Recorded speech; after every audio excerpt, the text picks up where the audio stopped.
Assalamualaikum warahmatullahi wabarakatuh. Kembali lagi dengan saya Siti Aisyah, mahasiswa Manajemen 2018. Di sini saya akan menyimpulkan materi dari video-video tugas mata kuliah Manajemen Keuangan Internasional.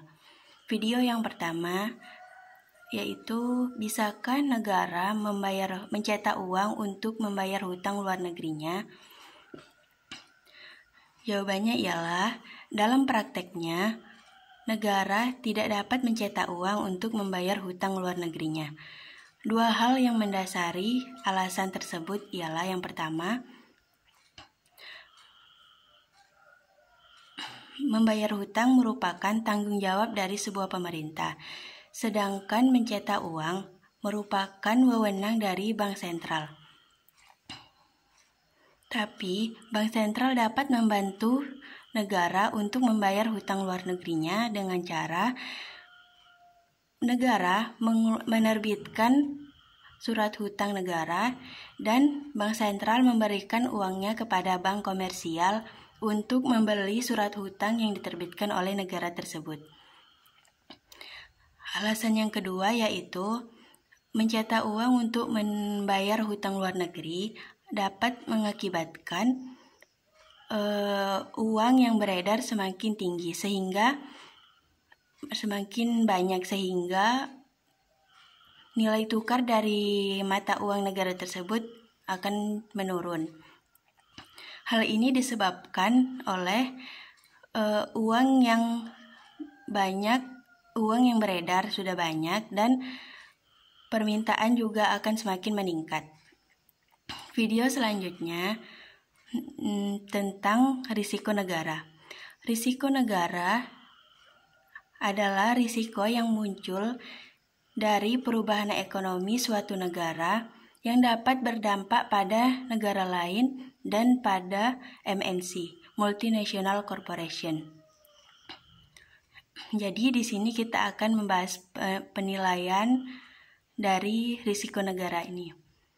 Tujuan mempelajari atau memahami analisis risiko negara ini ialah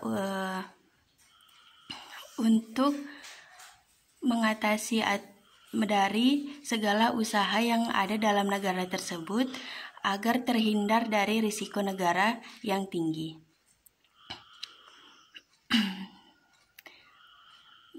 Pentingnya kita mempelajari atau memahami risiko negara ini untuk memastikan usaha kita dalam suatu negara itu dapat berjalan dengan lancar dan akan berkelanjutan. Dan kita menilai risiko negara ini bisa dengan 4 pendekatan. Pendekatan yang pertama itu pendekatan risiko pelanggan. Risiko pelanggan ini maksudnya kita bisa mengetahui dari jika usaha kita masih dalam industri biasa seperti UMKM, maka risiko pelanggan kita itu masih dibilang cukup mudah. Tapi kalau usaha kita sudah level yang lebih tinggi seperti menggunakan komoditas bunga, maka risiko pelanggannya juga semakin tinggi. Risiko yang kedua pendekatannya ialah risiko produk. Risiko produk ini contohnya seperti bank. Jika di dalam bank hipotek, maka risikonya itu cukup mudah. Sedangkan dalam bank koresponden itu risikonya cukup tinggi. Selanjutnya itu risiko transaksi. Jika masih menggunakan transaksi secara langsung, maka risikonya itu cukup rendah, dan jika sudah menggunakan transaksi yang menggunakan internet, maka risikonya itu juga semakin meningkat atau tinggi. Risiko yang terakhir ialah risiko negara. Jika risiko ini masih dalam negara, maka risiko ini termasuk risiko yang mudah. Tapi kalau sudah berhubungan dengan negara lain, maka atau dalam area internasional, maka risikonya juga akan semakin tinggi atau semakin sulit. Risiko negara ini pada umumnya ialah risiko pinjaman. Risiko pinjaman yaitu di mana kemampuan suatu negara untuk memenuhi kewajiban terhadap negara lain. Dan risiko inilah yang berhubungan dengan video yang pertama tadi, mengapa negara mencetak uang, bisakah negara mencetak uang untuk membayar hutang luar negerinya. Untuk penilaiannya itu ada dua model. Model yang pertama ialah kualitatif. Model yang pertama ialah kuantitatif. Model kuantitatif ini dengan statistik, dengan matematika, dan dengan pertumbuhan ekonomi. Model yang kedua itu dengan kode warna suatu negara. Kode warnanya itu ada warna hijau, warna biru, warna kuning, dan warna merah. Dan klasifikasinya itu juga sesuai dengan urutan warnanya. Dari warna hijau itu menandakan negara bagus untuk melakukan investasi. Dan warna kuning dan untuk warna merah menandakan suatu negara sangat beresiko. Itu bisa jadi karena di negara tersebut banyak menyimpan senjata yang dilarang dalam suatu negara, dan sangat banyak memproduksi seperti nuklir yang berbahan nuklir yang digunakan seperti nuklir.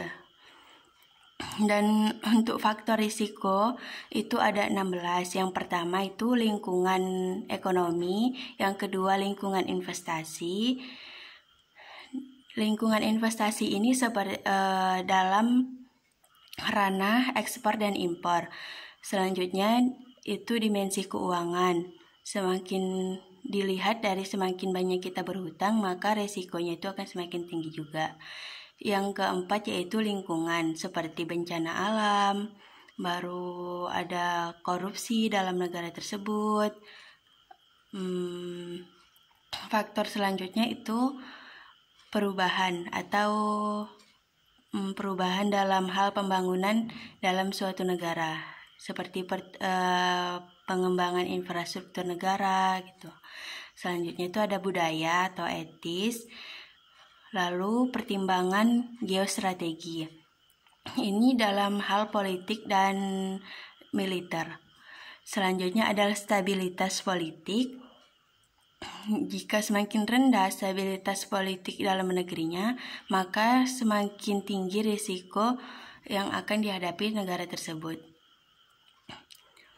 Baru ada risiko pribadi, ada nilai tukar mata uang yang menjadi faktor risiko, ada hukum, aset, supply, dan risiko operasi serta keamanan yang menjadi faktor risiko dalam suatu negara. Jadi semua faktor-faktor ini akan jika dapat dikendalikan dengan aman atau efektif di suatu negara, maka akan mengakibatkan risiko negara tersebut tidak terlalu tinggi dan dapat dikendalikan oleh negara tersebut dan lebih terarah dalam prosesnya. Mungkin itu yang dapat saya simpulkan dari video-video yang telah dikirim dalam grup. Sekian dari saya. Jika banyak kesalahan, saya mohon maaf. Saya ucapkan terima kasih. Assalamualaikum warahmatullahi wabarakatuh.